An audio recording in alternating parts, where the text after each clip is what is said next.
Bismillahirrahmanirrahim. Elhamdülillahi Rabbil alemin. Və salatu və selamu ala Rasulina Muhammed və ala alihi və sahbihi əcmain. Əmmə ba'du.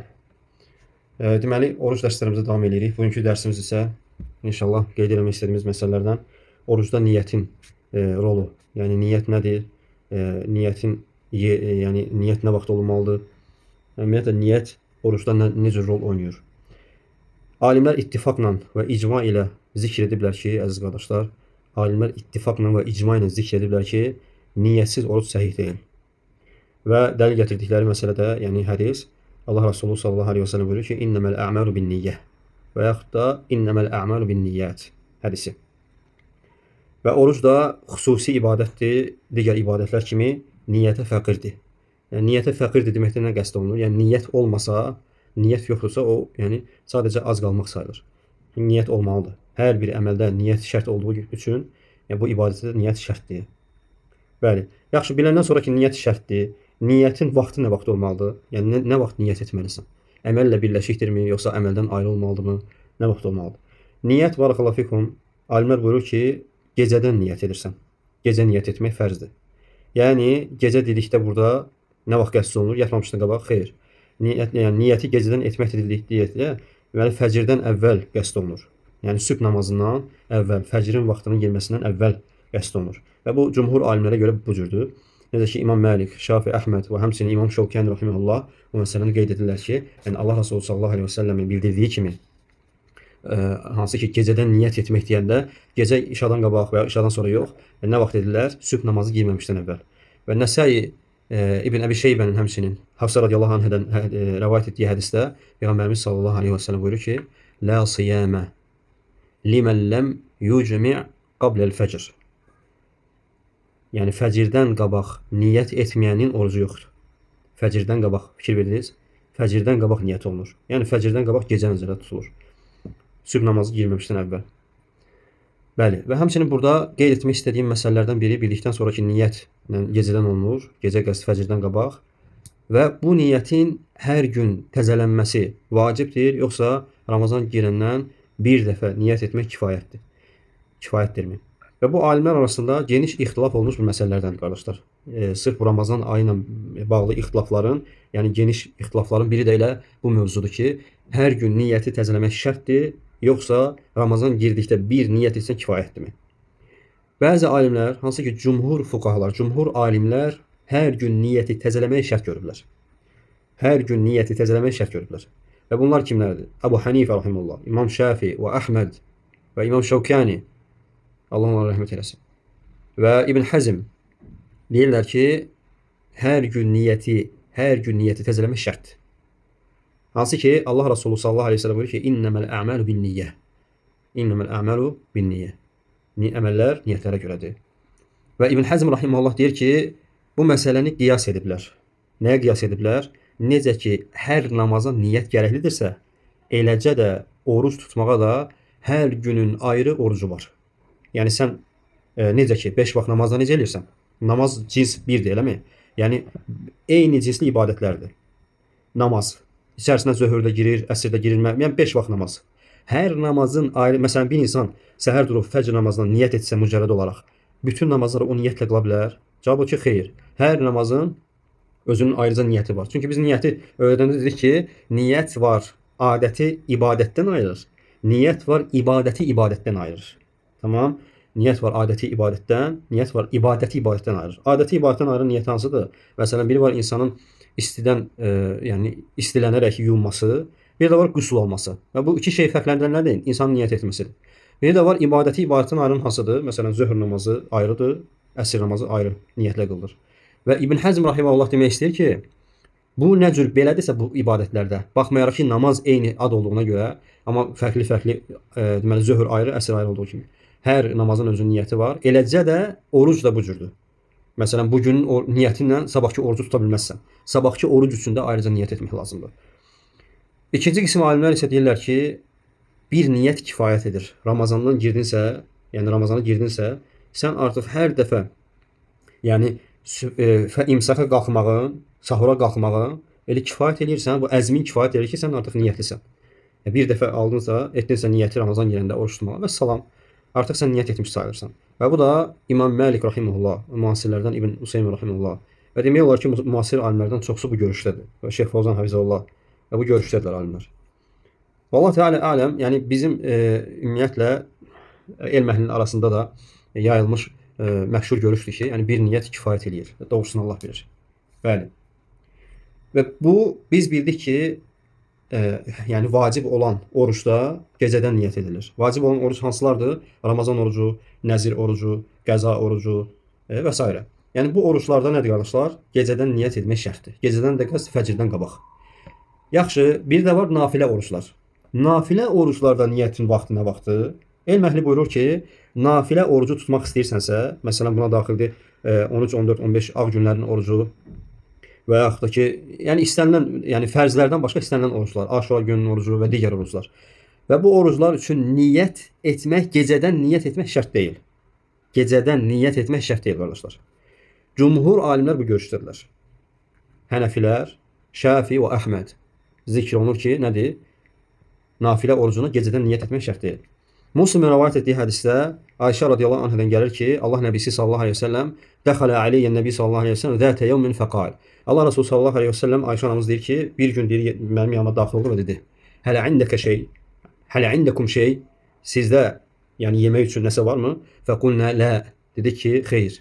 Ya Resulullah, qalə fə inni idən saim. Yəni mən nəyəm? Orucam. Əgər yeməyə heç nə yoxdursa mən orucam. Və bu da bəzi sahabələr də bu cür edərdilər. Hansı ki, Əbu Dərdə radiyallahu anhu deyir ki, yəni biz də yəni nafilə orucu, əgər evdə yeməyə heç nə olmazdısa, biz nafilə orucuna niyyət edərdik. Bəli. Yəni bu ona dəlalət edir ki, Peyğəmbər sallallahu əleyhi və səlləmin elə bu hədisi nafilə orucuna gündüz və yaxud da ki, deməli günün istənilən saatı niyyət etmək olar. Yalnız orada xaric olan bəzi məqamlar var. Məsələn, gün boyu ac olub, sadəcə yəni məğribə yarım saat falan qalmış, sən niyyət edib, bu cür yox. Amma məsələn, gündüzdən əvvəl və yaxud da əsr vaxtı, zöhrdən sonra, zavaldan əvvəl, zavaldan sonra, yəni niyyət etmək olar istənilən vaxt. Bəli. Və elm əhli buyurur ki, yəni gündüz vaxtı nə vaxtı? Dediyim kimi, zəvaldan əvvəl və yaxud da ki, sonra nafilə orucuna niyyət etmək olar. Əgər heç nə yeyib içməyibsə, bu şərtdir. Çünki insan məsələn səhər durub nəsə yeyibsə, gündüz o və yaxud da axşama yaxın o deyə bilməz ki, mən çoxdan da yemək yeməmişəm, mən orucdur, niyyətim orucdur. Xeyr. Şərt odur ki, səhərdən, yəni fəcr qapanandan, yəni fəcr girəndən indiyə kimisən və yaxud da günortaya kimi və yaxud da əsrə kimi heç nə yeyib içməmisən qardaş. Heç nə yeyib içməmisənsə bu halda nafilə orucuna niyyət edə bilərsən. Nafilə orucuna niyyət edə bilərsən. Hansı ki, İmam Əhməd, Şafi, İmam Savri, Həsən bin Salih, İbn Teymiyyə rahimehullah özünün Məcmu fətavasında və İbn Hüseyn rahimehullah yəni bu məsələni zikr edirlər. Bəli. Düzdür, burada bəzi iradlar var, hansı ki, bəzi alimlər bununla razılaşmırlar. Yəni cümhura müxalif olurlar. Deyirlər ki, həmçinin nafilə orucu üçün də gecədən şərtdir. Yəni burada Peyğəmbər sallallahu əleyhi və səlləmin soruşması, deyirlər ki, onsuz da Allah Rəsulu onda oruçluydu. Sadəcə soruşurdu orucunu pozmaqdan ötürü. Çünki indi qarşıda gələcək, əgər yemək təklif olunarsa, o zaman nafilə orucu pozmaq olar. Və bunun da halları var. Yəni hər dəfə bunu eləmək olmaz. Bu yəni görüşü gətirirlər və deyirlər ki, yəni bu nafilə ibadətləri üçün də gündüz yox, gecədən yəni nə etməlidir, niyyət olmalıdır. Lakin cümhur alimlərin rəyi daha racihdir, tərcih olunan görüşdür. Nafilə orucları üçün gündüzdən ibadət, yəni niyyət etmək olar. Bəli, bəzi elm əhli isə qardaşlar, necə ki biz dedik ki, nafilə ibadətləri mutlaq və müqayyəd olanlar var. Yəni oruclarda, nafilə oruclarında mutlaq və müqayyəd olanlar. Yəni mutlaq nafilə orucları hansıdır? Müəyyən bir vaxtla əlaqəli olanlar. Məsələn 13, 14, 15 orucu və yaxud da Şəvvalın 6 günü və s. Hə? Və deyiblər ki, hansı ki bu mutlaq deməli oruclarda, mutlaq nafilə oruclarında gecədən niyyət olunur. Amma müqayyəd nafilə oruclarında məsəl üçün heç bir səbəb yoxdur. Sadəcə mən oruç tutmaq istəyirəm. Onda isə günortadan bəli. Lakin səhih olan odur ki, nafilə ibadətidirsə, nafilə orucudursa və salam. Günortada niyyət etmək olar, günortadan keçəndən sonra da niyyət etmək, istənilən vaxt niyyət etmək olar. Tamam. Lakin istisna nədir? Vacib oruclar. Vacib oruclar mütləq şəkildə gecədən niyyət olmalıdır. Bəli. Və növbəti məsələ belə deyək. Məsələn, insan nafilə oruçlarını, nafilə dedi ki, günortadan əvvəl və yaxud sonra niyyət edə bilər. Yaxşı, bu insana əgər günorta vaxtı gəlib çatıb, bir insan səhərdən heç nə yeyib içməyibsə, bu oruca niyyət etdisə, bu oruc savabı ona sübh namazı girəndən sonra indiyə qədər, yəni məğribə qədər olan vaxt ərzində oruc savabı yazılır, yoxsa niyyət etdiyi andan etibarən. Bu da görürsüz məsələlərdən, incə məsələlərdəndir. Və elm əhli deyir ki, barakallahu fikum, ona elə həmin andan savab yazılır. Məsələn, sən əsr namazında və yaxud da əsrdən qabaq oruca niyyət etdinsə, elə həmin niyyətin əsnasından gün batana qədər olan hissəsindən sənə savab yazılır. Və səhih olan da budur. Çünki sənin əvvəlki vaxtların, məsələn, zöhrdə niyyət etmisənsə nafilə orucuna, zöhrə qədər sən niyyətsiz olmusan əslində. Və zöhrdən sonra məğribə qədər olan vaxt ərzində sən oruclusan və ona sənin nədir? Ona görə savab yazılır. Hansı ki, bunu Həmbəlilərdən Məvardi rahimehullah və həmçinin İbn Teymiyyə rahimehullah özünün Şərhül Umdə əsərində, Kitab-ı Siyamda qeyd edib. Müasirlərdən İbn Bəz və İbn Hüseyn rahimehullah və gətirdikləri, istidlal etdikləri dəlil də innəməl a'malu bin-niyyə. İnnəməl a'malu bin-niyyə. Yəni əməllər niyyətlərə görədir. Yəni o deməkdir ki, niyyət etdiyin anda ibadətdə sayılırsan. Əgər niyyətsiz keçirdiyin anlar üçün isə nədir? Sən o anda ibadətdə olmamısan. Və ona görə də nə oldu? Günorta niyyət etmisənsə, günortadan bəri gün batana qədər sən ibadətdə sayılırsan və savab da o andan etibarən yazılır. Vallahu Teala aləm. Bəli. Növbəti məsələ niyyətdə tərəddüd edən. Nə deməkdir niyyətdə tərəddüd edən? Yəni bir insan düşünün, deyir ki, görəsən sabah oruç tutum yoxsa yox. Bu insan tərəddüddədir. Qərar verə bilmir ki, mən oruç tutum yoxsa yox. Və bu tərəddüdü sabaha qədər davam edir. Hətta o tərəddüd üzərinə oruca başlayıb. Hələ də o vaxt girənə qədər də. Yəni o insan tərəddüddədir, görürsən tutum yoxsa yox, görürsən tutum yoxsa yox. Və alimlər elm əhli deyir ki, o insanın orucu batildir. Oruc səhih deyil. Və mütləq o günün əvəzində qəza etməlidir. Və cümhur alimlər bu görüşdədirlər. İmam Malik, Şafi, Əhməd və bəzi Hənəfilər. Və bu orucun, yəni bu cür tərəddüd etmək, orucun sihhət şərtinə ziddir. Orucun sihhət şərti nədir, qardaşlar? Yəni insanın niyyətli olması, niyyətində cəzimli olması, yəni tərəddüd olmaması. Əgər niyyətdə tərəddüd varsa, cümhur alimlərə görə o günün orucu səhih deyil. Yəni nə etməlidir? Orucu qəza etməlidir. Bəli. Və tərəddüd dedik ki, nədir? Tərəddüd niyyət şərtinə zərər vurur. Onu nəfi edir. Necə ki, İbn Hüseyn rahimehullah buyurmuşdur. Bəli. Və niyyətin davamlı olması. Niyyətin davamlı olması. Növbəti məsələ. Ramazanda orucu pozmağa bir insan niyyət edərsə. Məsələn, insan deyək ki, günortaya çatıb artıq və yaxud da günün hansısa bir saatında insanlarla niyyət edib, niyyəti oruç tutmaq olub, səhihdir, şərt yerindədir, artıq başlayıb oruca və günün hansısa hissəsində orucu pozmağa niyyət etdi bu adam. Niyyət etdi ki, mən orucu pozmaq istəyirəm. Hətta alimlər elm əhli deyir ki, heç bir şey yeyib içməsə belə orucu batildir. Mücərrəd niyyətini korladana görə. Mücərrəd niyyətini korladana görə. Və qəza etməli və o gün heç nə yeməməlidir. Yəni iftara qədər yeyib içməkdən uzaq durmalıdır. Və əgər bir insan qeyd elədik ki, orucu pozmağa niyyət edərsə və bunun üçün səbəb varsa, məsələn, səbəb nə ola bilər? Xəstəliyi. Məsələn, qorxarsa ki, o xəstəlik səbəbi ilə həlak ola bilər. Və o insan neynir? Sadəcə qəza etməlidir.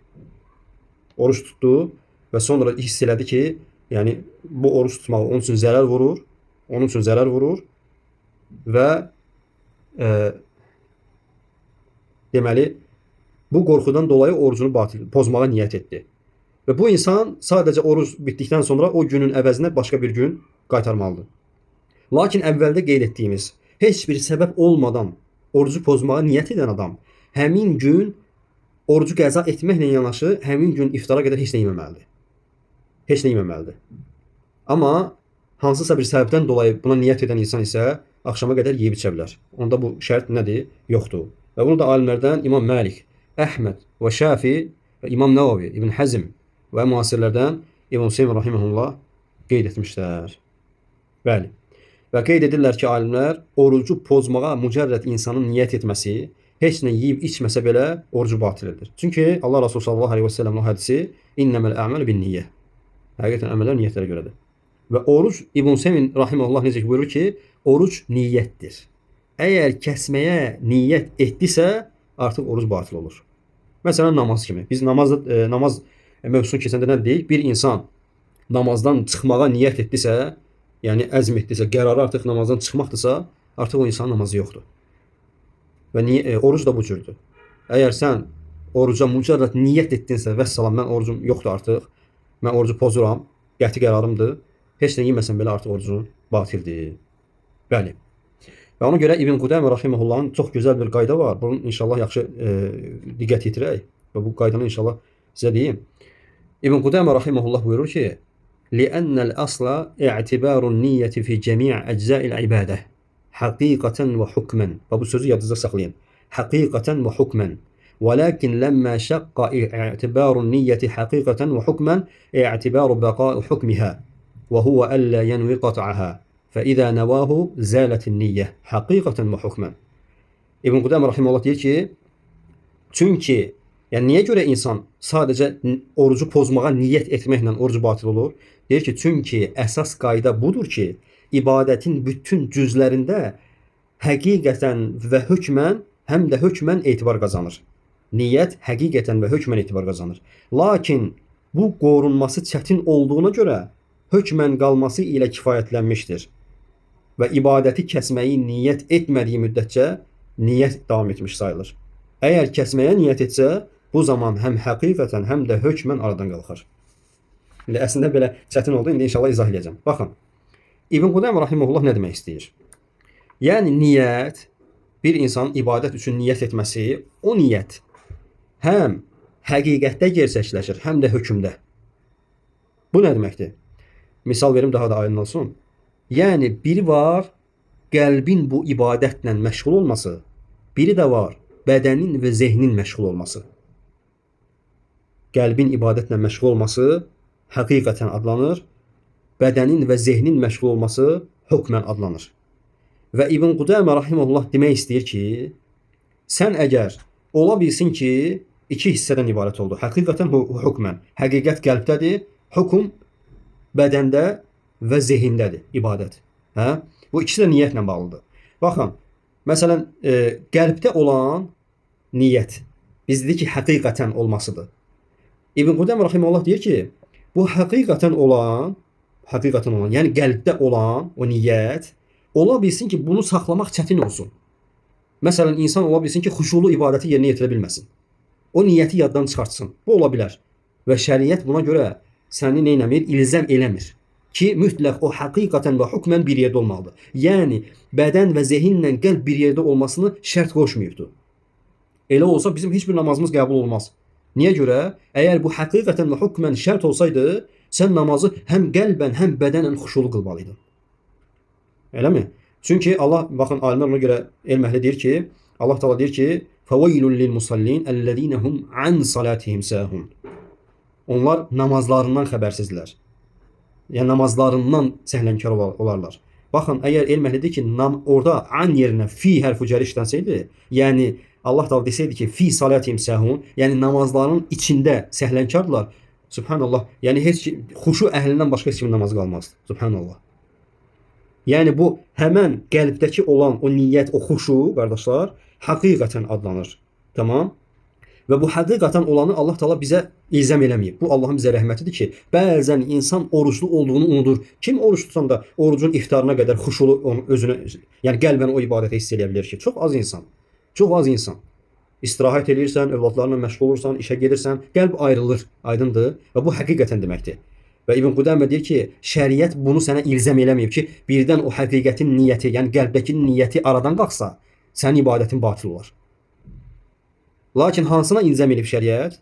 Hökmən olana, yəni hökmü olana, bədəndə və zehində olan niyyətə, qəlbdə olan yox. Əgər bədəndə və zehində olan niyyət kəsilərsə, o zaman ibadət batil olur artıq. Çünki insan nəyə niyyət eləmiş olur? Yəni o bədəndə və zehində olan ibadətdən artıq uzaq olmasına niyyət etmiş olur. Və o niyyəti kəsdirsə, artıq nədir? ibadət batildir. Bəli. Ona görə də ibadətdə niyyətin davam etməsi həqiqətən deyil, hökmən əsas götürülür. Və şeyxin buradakı, İbn Qudaymə rahimehullahın buradakı qəsdi budur. Vallahu Teala aləm. Və kimin bu barədə başa düşmədiyi sualı varsa, inşallah dərsdən sonra qeyd eləsin indi öz yanında. Dərsdən sonra sual versin. Tamam, davam edirik. Növbəti məsələ, insan əgər niyyəti pozmaqda tərəddüd edərsə, Ramazan orucudur, yəni bu insan azm eləm, yəni qəti qərar vermir ki, mən orucu pozacağam. Sadəcə tərəddüddədir, pozum yoxsa yox. Və bu insanın alim elm əhli deyir ki, orucu pozulmaz. Yəni insan əgər tərəddüd edərsə, oruclu ola ki, mən orucu pozum yoxsa yox, qəti qərar vermədikcə, qətiləşdirmədikcə, yəqinləşdirmədikcə nədir? O insanın orucu pozulmaz. Və alimlərdən Əbu Hanifə, Şafi və Əhməd, müasirlərdən İbn Seymin rahimehullah. Və İbn Seymin rahimehullah buyurur ki, kim pozmağa tərəddüd edərsə, alimlər ixtilaf ediblər bu barədə. Bəzilər deyir ki, batil edir. Çünki bir şeydə tərəddüd etmək qətiliyi zədələyir. Bəziləri isə nə deyirlər? Tərəddüd pozmur, qəti qərar vermədikcə.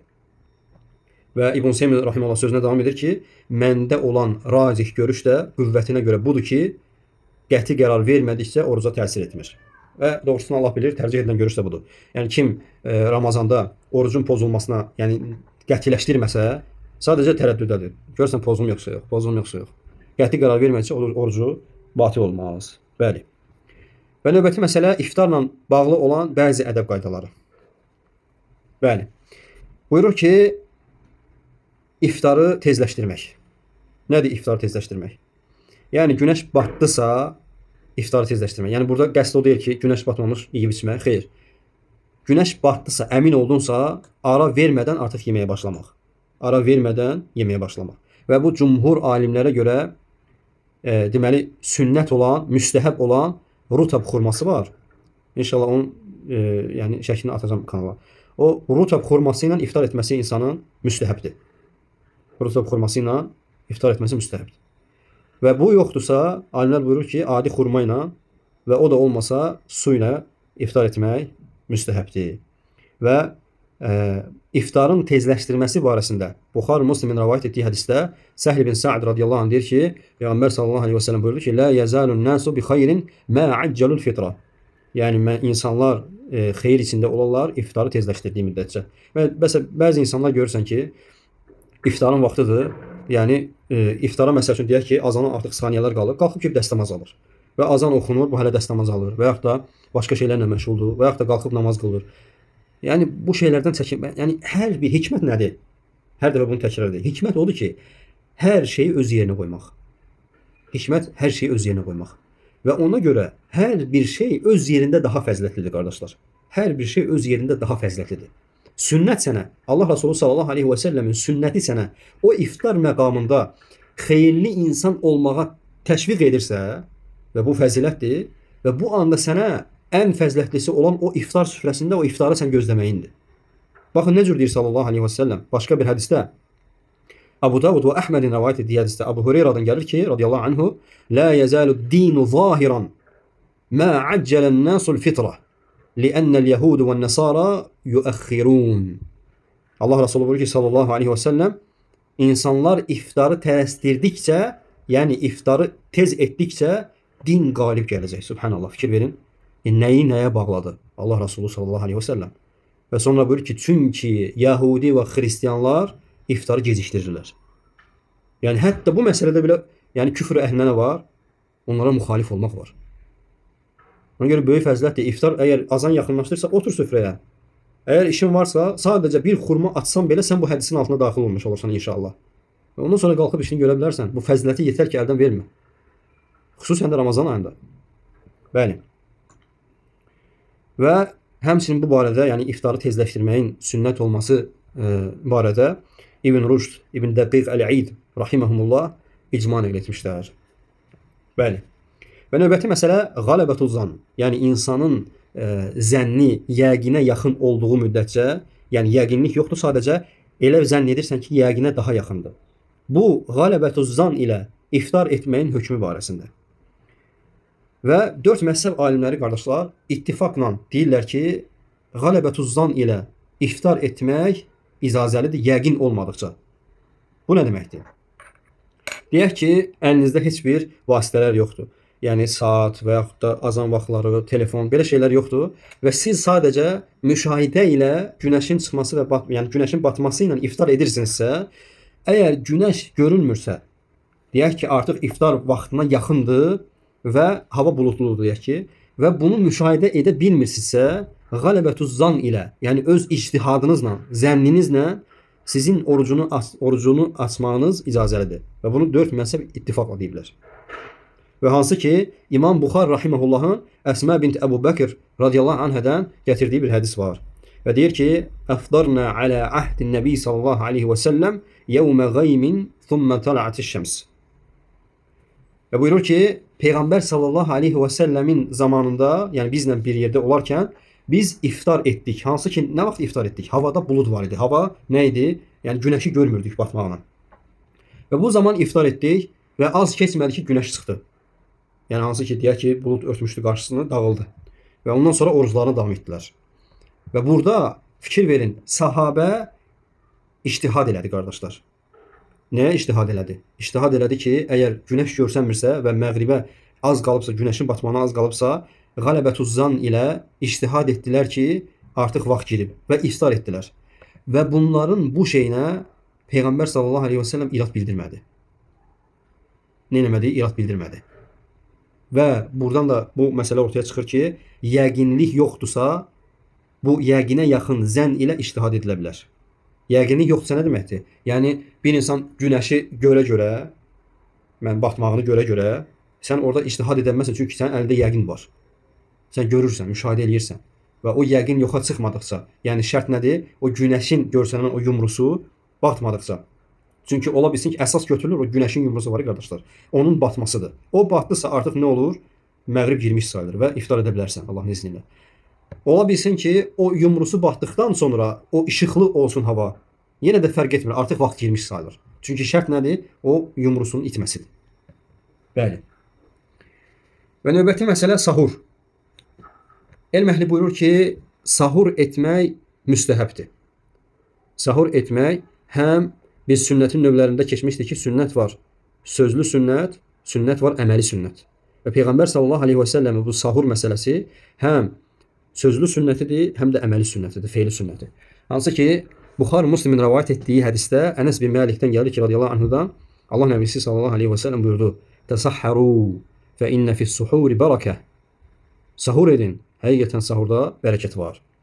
Və həmçinin alimlərdən İbn Munzir, Qadi İyad və İbn Qudamə rahimehullah və bunlar icma nəql edirlər ki, sahur etmək müstəhəbdir, vacib deyil. Və sahurun bərəkətli olması, yəni sahur niyə görə bərəkətlidir qardaşlar? Sahurun bərəkəti sünnətə tabe olmaq. Yəni sən Allah Resulü sallallahu aleyhi və səlləmin sünnətinə tabe olursan, bərəkət var. Kitab əhlinə müxalif olmaq, çünki kitab əhli sahur etmirdi. Ondan sonra ibadətlərdə qüvvət əldə etmək bərəkətdəndir. İnsan gün boyu qüvvət əldə edir sahur etdikdə. Fəallığın artması, baxırsan ki, insan nə olur? Yəni sahur etdinsə, bədəndə qüvvət olduqca sən fəal olursan, yorğun olmursan. Bərəkət var. Və həmçinin aclığın səbəb olacağı pis əxlaqın qarşısını almaq. Nə deməkdir bu? Bəzi insanlar var ki, ac olanda əsəbi olurlar. Yəni belə insanlar var və əsəbləşəndə istər-istəməz yəni o əxlaq ədəb şeylərindən çıxa bilirlər. Və ona görə də sahurda bərəkət var. Əgər edərsənsə, o pis əxlaqın qarşısını almış olursan. Və həmçinin sahurda bərəkət var. Sədəqəyə vasitə ola bilərsən. Məsələn, sənin yediyin yeməkdən sahurdan başqasına da təklif edə bilərsən. Və həmçinin sahurda bərəkət var. Cəmaatla bir yerdə yemək sünnətdir, müstəhəb əməldir və s. Sahur etməyin hikməti isə, qardaşlar, alimlər iki hikmət qeyd edirlər ki, onlardan birincisi ibadətə yardım edir. İbadətə yardım etməsidir. Yəni gün boyu, məsələn, bəzi vaxtlarda olur ki, oruc ibadəti saatlarla davam edir. Məsələn, 10 saat, elə yer var 12 saat, elə yer var 18 saat hətta davam edən yerlər var. Və sahur etmək sən neyinir? O ibadətə yardım edir, hikmətdir. Və ikincisi isə kitab əhlinə müxalif olmaqdır. Hansı ki, onlar kitab əhli sahur etmirdi. Müslimin rəvayət etdiyi hədisdə Amr ibn Aslan gəlir ki, radiyallahu anhudan, Allah nəbisi sallallahu aleyhi ve sellem buyurur ki, faslu mə beynə siyaminə və siyam əhl-kitab əklətus sahur. və yaxud da ki, əklətus səhər. Allah Nəbisi sallallahu aleyhi ve sellem buyurur ki, bizimlə kitab əhlinin orucunu ayıran şey sahur yeməyidir. Yəni onlar sahur etməzdilər. Müsəlmanlara isə Allah Taala'nın rəhmətidir ki, bizlərə nə edib? Sahur nemətini verir. Və növbəti məsələ sahuru gecikdirmək. Yəni fəcr vaxtı girməmiş bitirmək. Yəni fəcr vaxtının girdiyi zaman azan eşidənə qədər sahur etmək.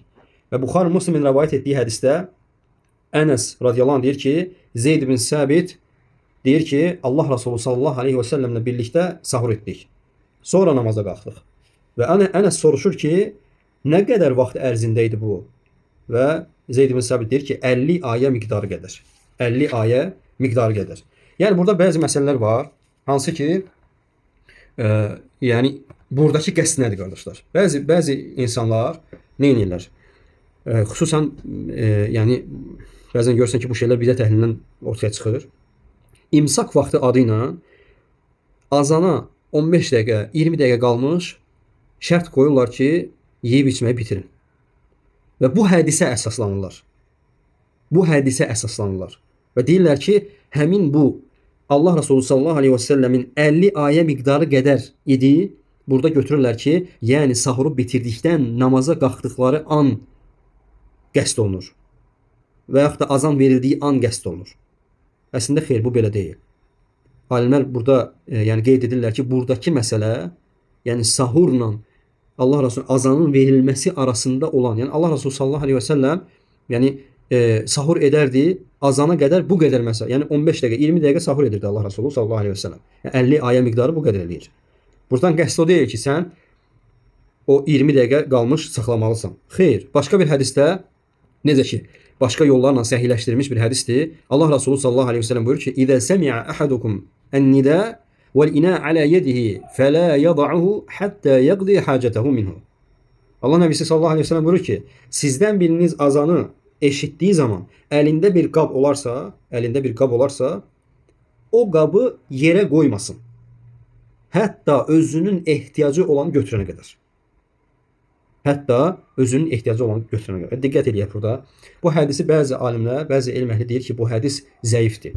Lakin vallahu teala aləm, mühəddislər qeyd edirlər ki, hədis alimləri bu hədis səhihdir qardaşlar. Və burada qəsd olunan odur ki, məsələn bir insan yerdə süfrənin üzərində və yaxud da indi harada yemək yeyilirsə, stolun üstündə qoyulmuş bir su var və yaxud da ki, yemək var. İndi qəsdi izah edəcəm ki, Allah Resulü sallallahu aleyhi ve sellem nə demək istəyir? Baxın, o məsələn azan verildiyi anda artıq sənə icazəli deyil ki, əlini atıb stolun üstündən götürəsən və sonra içəsən. Artıq sənin orucun batıl olur və sən o günün əvəzində başqa günü qəza etməlisən. Qəsd olunan sənin əlində qalandır qardaşlar. Əlində qalanı ehtiyacın olduğu qədərini alıb və sonra qoymalısan. Və Peyğəmbər sallallahu aleyhi ve sellemin qəsdi burada budur. Və buradakı ehtiyac nə deməkdir? Yəni insan ola bilsin ki, yeyib içibdir qardaşlar. Yəni yeyib içəndən sonra əlində yəni qab olan insan əlbəttə ki, ondan yeyibdir və ehtiyac nədir bu yeyirdiyi halda? Alimlər buyurur ki, yəni insanın ta ki gözü onun arxasında qalmasın. Bax, ehtiyac budur. Sənin yəni qəlbin onunla məşğul olmasın artıq gün boyu. Ki, mən axırıncı lokmanı yeyə bilmədim. Aydındır. Əgər əlində varsa, bəzi insanlar bu məsələdə ifrata varıb, subhanallah. Hətta yeyir, ağzında olan şeyi çıxardır, qoyur. Niyə qardaş, subhanallah? Peyğəmbər sallallahu aleyhi ve sellem əlində olanı qaytarma deyir. Sən hətta ağzında olanı belə çıxartmaq istəyirsən, üzr istəyirəm ifadəmə görə. Ona görə əlində varsa, əgər ehtiyacın varsa, ona həcət varsa, nə edirsən? Onu yeyirsən. Yox, ehtiyac yoxdursa artıq buraxa bilərsən. Azan oxu və buradakı qəsd odur ki, azan oxunana qədər sahur edirsən qardaşlar. Azan oxundusa artıq bitirirsən. Azandan 5 dəqiqə əvvəl yox, azandan 10 dəqiqə əvvələ qədər yox. Sırf Allahu Akbar eşitdirsə saxlayırsınız. Bəli. Və sahurda sünnət olan, bəzi alimlər elm əhli qeyd edir ki, xurma ilə sahur etməkdir. Xurma ilə sahur etməkdir. Necə ki, Abu Davud və İbn Hibbanin Abu Hureyra radiyallahu anh'dan rivayet etdiyi hədisdə buyurur ki, "Ni'me suhuril mu'mini temr." Nə gözəl sahurdur müminin xurma sahuru. Xurma ilə etdiyi sahur. Bəli. Oruclunun haramdan uzaq durması və onun oruclu ikən Rəbbinə itaat etməsi. Və biz bilirik ki, oruclu insan nə etməlidir? Oruclu insan tək mədəsinin boşluğunu deyil, İnsan gələ, yəni oruç tutmaq o demək deyil ki, sənin mədən yeməkdən boş qalmalıdır. Sənin qəlbin, gözün, dilin, bədənin Allahın haram etdiyi şeylərdən uzaq olmalıdır. Və necə ki, İmam Nəvvi rahimehullah özünün Məcmu əsərində buyurur ki, oruclu kimsə günahlardan uzaq durmalı, çünki günahlar orucu yaralayır. Günahlar orucu neyinir? Yaralayır və əcri naqisləşdirir. Və bu da günahlardan qeybət etməkdir, nəmmamlıq etməkdir, yalan danışmaqdır, söz daşımaqdır, söz gəzdirməkdir, harama baxmaqdır və s. Və Buxarinin rivayet etdiyi hədisdə Əbu Hüreyrə radiyallahu anh deyir ki, Allah Nəbisi sallallahu aleyhi və səlləm belə buyurdu. Mən ləm yəda' qavləz-zuri vəl-amələ bihi vəl-cəhl fəleysə lillahi hacətun ən yəda' ta'aməhu və şərabəh. Allah Nəbisi sallallahu aleyhi və səlləm buyurur ki, kim oruclu olduğu halda pis söz danışmağı və ona əməl etməyi buraxmazsa və cəhaləti tərk etməzsə, fəleysə lillahi hacətun, yəni onun yeməyi və içməyi tərk etməyinə Allahın ehtiyacı yoxdur. Və İbn Həcər rahimehullah deyir ki, Fəthül Bəridə izah edir ki, qavluz-zur nədir? Qavluz-zur, yəni pis sözdən qəsd yalan danışmaqdır. Cəhl isə pis əxlaqdır. Cəhl isə pis əxlaqdır. Yəni insanlarla pis davranmaq, onların haqqına girmək və s. Və həmçinin İbn Seymiyyə rahimehullah buyurur ki, qavluz-zur haram söz söyləməkdir. Haram söz söyləmək, yəni bunun içərisində daxildir insanın qeybət etməsi, nəmmamlıq etməsi, yalan danışması, söyüş söyməsi və s. Və əməl-uz-zur da nə deməkdir? Haram əməl etməsidir. Haram əməl etməsidir. Yəni insanın harama baxmasıdır və s. digər əməllər. Və buradan da görünür ki, barakallahu fikum, oruclu olan insan orucunu harama baxmaqla və digər Allaha asilik olacaq əməllərlə orucun savabını naqisləşdirməməlidir. Bəzən və elə səviyyəyə gəlir çıxır ki, yəni o insanın günahlar o qədər çoxalır ki, hətta o insan orucu batil belə olur. Buna görə orucu qorumaq lazımdır və günahlardan uzaq olmaq lazım. Çünki oruclu insanın əsl halı odur ki, o səhərdən axşama qədər, nəinki səhərdən axşama qədər, insan, mömin insanın həyatı bu cür olmalıdır ki, insan Allaha ibadət etməlidir. Allaha asilik eləmək olmaz. Bəzən insan o qədər, yəni qəlbi asiliyə öyrəşir ki, subhanallah. Yəni bir müddət sonra artıq o peşmançılıqdan uzaq olur. O günahlar onun üçün asanlaşır. Bədbəxtçilikdir Allahdan. Ona görə nəinki Ramazan aylarında qardaşlar. Sadəcə burada alimlər buyurur ki, əgər digər aylarda etmisənsə, heç olmasa Ramazanda bu şeylərdən uzaq dur. Ramazan yəni fürsətdir. Bəli. Oruclu insan söyüldükdə nə deməkdir? Nə deməlidir? Və alimlər elm əhli buyurur ki, kim əgər oruclu birisini söyərsə, nə deməlidir? Mən orucam deməlidir. Və bu sözü ifadə etməlidir qardaşlar. Yəni özü öz nəfsində yox. Kimsə səni söysə, sən öz nəfsində yavaşsa mən orucam yox. O həmin insana zahir şəkildə, o başa düşəcək tərzdə deməlisən ki, mən orucam. Və bunu deməkdə heç bir qəbahət yoxdur. Bəzən elə insanlar zənn edirlər ki, insan hətta nafilə oruc olsa belə, sən nafilə orucu tutmusansa, bir insan sənin oruclu olduğun halda təhqir edərsə, söyərsə və yaxud da ki, sənlə dalaşmağa istəyərsə, sən ona açıq şəkildə deməlisən ki, mən orucam. Yəni burada niyyətin ziddinə heç bir şey yoxdur qardaşlar. Bəzən insan ola bilsin ki, fikirləşə bilər ki, bunu deyərəm birdən ixlasım gedər, yox qoy qulağına deyim, heç kim eşitmir. Xeyr qardaş. Xeyr, Allah Resulü sallallahu əleyhi və səlləm bunu bizə bəyan edir və alimlər, elm əhli buyurur ki, açıq şəkildə olmalıdır bu. Açıq şəkildə olmalıdır. Əksinə, yəni şeytan insana belə şeylərlə həmişə batillə çaşdırmır ki, bəzən də haqla çaşdırır. Sanki o şeyi sənə elə göstərir ki, sən ona demə, birdən riya korlana, riya girir əmələ və s. Xeyr, haqq olan budur, Allah nəbisi bəyan edib. Hansı ki, Buxari Müslim rivayet etdiyi hədisdə Əbu Hüreyrə radiyallahu anh buyurur ki, Allah nəbisi sallallahu aleyhi ve sellem buyurdu: "Və izə kana yawmu sawmi ahadikum fala yarfuth və la yasghab fa in sabahu ahadun aw qatalahu falyaqul inni saimun Peyğəmbər sallallahu aleyhi ve sellem buyurur ki, sizdən biriniz oruç tutduğu zaman çirkin söz danışmasın və səsini kiməsə ucaltmasın. Səsini kiməsə ucaltmasın. Əgər kimsə onu söyərsə və ya onunla dalaşmaq istəyərsə, desin ki, nəyəm? Mən orucam, mən orucam, mən orucam. Və buradan alimlər qeyd edirlər ki, yəni bu zahir açıq şəkildə olmalıdır. Və İbn Seymiyyə rahimehullah bəzi burada məsələlər gətirir ki, yəni buradakı mən orucam deməyin, yəni insanın əslində acizliyin yox, sadəcə onu bildirir ki, sən əslində bu cavabı verə bilərdin, şəriət sənə icazə verdiyi şeydə sadəcə Allaha ibadət etməyin buna mane olmuşdur. Bəli. Və oruclu insan yeməyə dəvət olunarsa, və bir qədər inşallah burada iki məsələni götürəcək. Ola bilsin ki, dərs vaxtı 1 saat olsun. Yəni çünki artıq Ramazan ayı yaxınlaşır və məsələlər çoxdur. Ona görə İnşallah biraz səbirli olaq. Barakallahu fikum. Oruclu yeməyə dəvət olunarsa, burada iki hal var. Nafilə orucu və vacib orucu.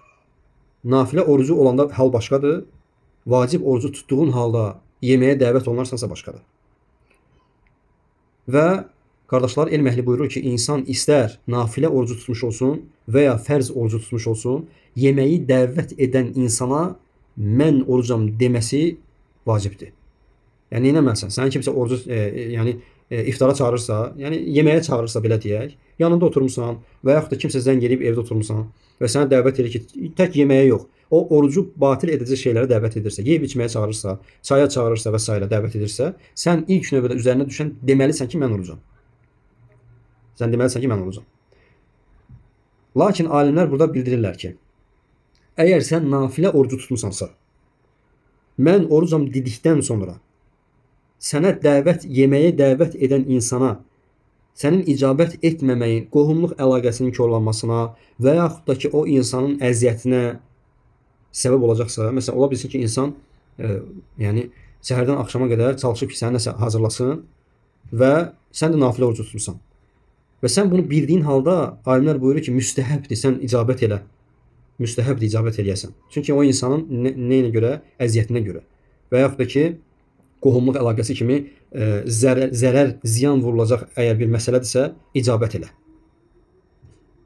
Bu ancaq nafilələrə aiddir, qardaşlar.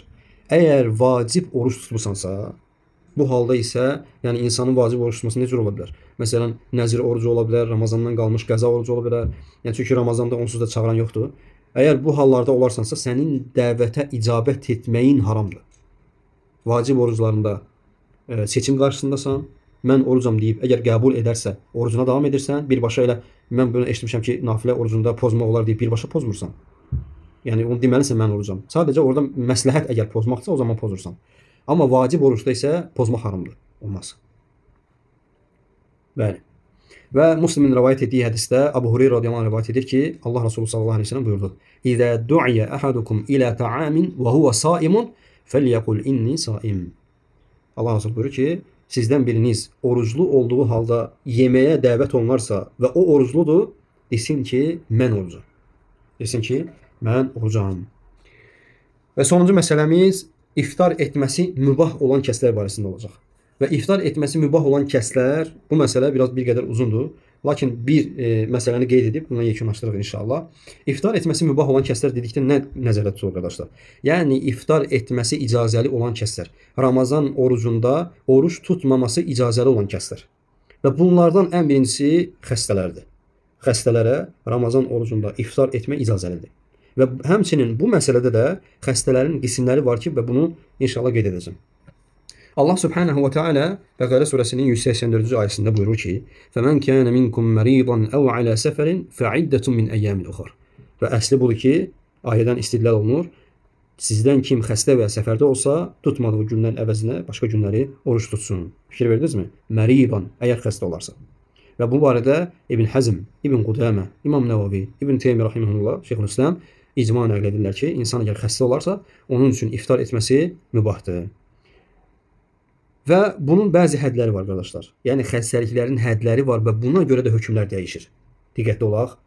Və bu çox mühüm məsələdir. Birinci məsələ, oruclu olduğu halda xəstəlik ona artarsa, yəni xəstəliyi artarsa. Məsələn, bir insan xəstədir, o qəti bilir ki, zənnən yox, ola bilsin yox. O bilir ki, əgər oruç tutsa, bu birinci insan halıdır. O bilir ki, əgər oruç tutsa, xəstəliyi artacaq. Və onun üçün məşəqqət olacaq, çətinlik çəkəcək. Və bu insana iftar etməsi mübahdır, icazəlidir. Və bu terminlərə diqqət edin ha. İndi sonda da inşallah deyəcəm nəyə görə. İftar etmək icazəlidir. Və Allah Subhanahu wa Ta'ala buyurur ki: "Fəmən kənə minkum məridan əv alə səfərin fəiddətun min əyyəmin uxar yuridullahu bikumul yusra və la yuridu bikumul usr." Allah sizin üçün çətinlik yox, asanlıq istəyir. Və cümhur alimlər bu görüşdədir ki, əgər kim oruç tutub xəstəliyi artarsa və ya məşəqqət, çətinlik, ağırlıq olacaqsa, iftar etməsi icazəlidir. Və cümhur alimlər bu görüşdədir. İmam Abu Hanifə, Malik və Əhməd. İkinci xəstənin halı, oruç tutduğu halda ona mütləq şəkildə zərər gələcək və o insanın həlak olma qorxusu var və bu insana iftar etmək vacibdir. Dediyim kimi diqqət eləyək. Birinci xəstənin halında dedi ki, icazəlidir. Lakin ikincidə həlak qorxusu var. Buyurdu ki, elm əhli buyurur ki, iftar etmək vacibdir. Oruç tutmaq icazəli deyil. Fikir verin.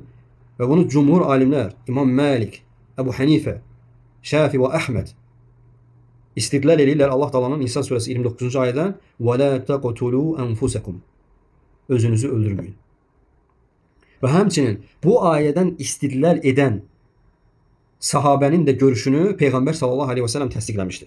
Hansı ki, Amr ibn As radiyallahu anhu, Allah ondan razı olsun, soyuqda qusul almağı tərk etdi. Soyuq havadan dolayı qusul almağı tərk etdi. Və Peyğəmbər sallallahu aleyhi və səlləm onun bu ictihadını iqrar etdi. Bu ayəyə əsasən və la taqtulu anfusakum. Özünüzü, yəni öldürməyin. Və həmçinin oruclu halda həlak olacağından qorxan insan, ciddi zərər dəyəcəyindən qorxan insan nə edir? İftar etməsi vacibdir və özünüzü öldürməyin ayəsi ilə. Və həmçinin Allah Taala Bəqara surəsinin 195-ci ayəsində də buyurur ki: "Və la tulqu bi aydikum ila təhlükə." Yəni özünüzü təhlükəyə atmayın. Öz əlinizlə özünüzü təhlükəyə atmayın ayəsi ilə istidlal edib alimlər. Bu isə iftar etməsi vacib olan insanlar. Üçüncü qism xəstələr isə yüngül xəstəliklərdir. Məsələn, insan ola bilsin ki, mədəsi biraz ağrıyır, və yaxud da beli ağrıyır, və yaxud da başı ağrıyır, və ya qripdir, zökəmdir, dişi ağrıyır və s. Və bu hallarda iftar etmək qətiyyən halal deyil qardaşlar, icazəli deyil. Və bir insan səbəb gətirə bilməz ki, mənim mədəm ağrıyır, mənim yəni ciddi xəstəlik, məsələn, ciddi ağrı varsa bu başqa və ona həkimə getmək vacibdir əlbəttə.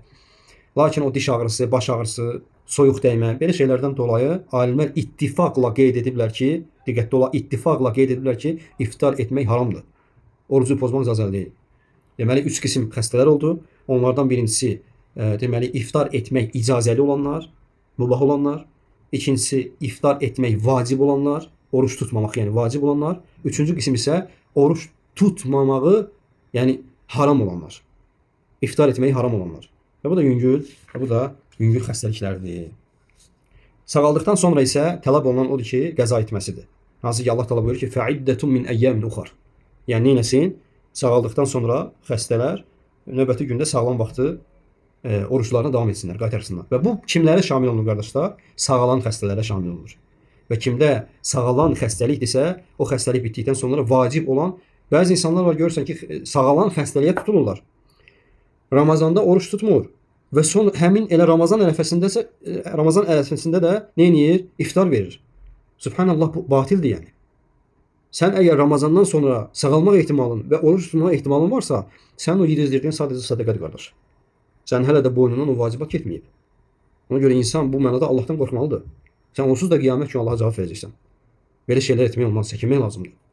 O kəslərə şamil edir ki, yəni insan yedizdirə bilər. O kəslərə şamil edir ki, o insanın xəstəliyi yəni davamlı şəkildə olan xəstəlikdir. Yəni bu insan sağalma ehtimalı yoxdur. Məsələn, insanlar var ki, şəkər xəstəsidir, onu yeməsə mümkün deyil və yaxud da ki, mədəsi xəstədir, ciddi xəstəlikdir, yeməsə mümkün deyil və s. Bu cür sağalmayan xəstəliklərdə isə o insan oruç tutmur.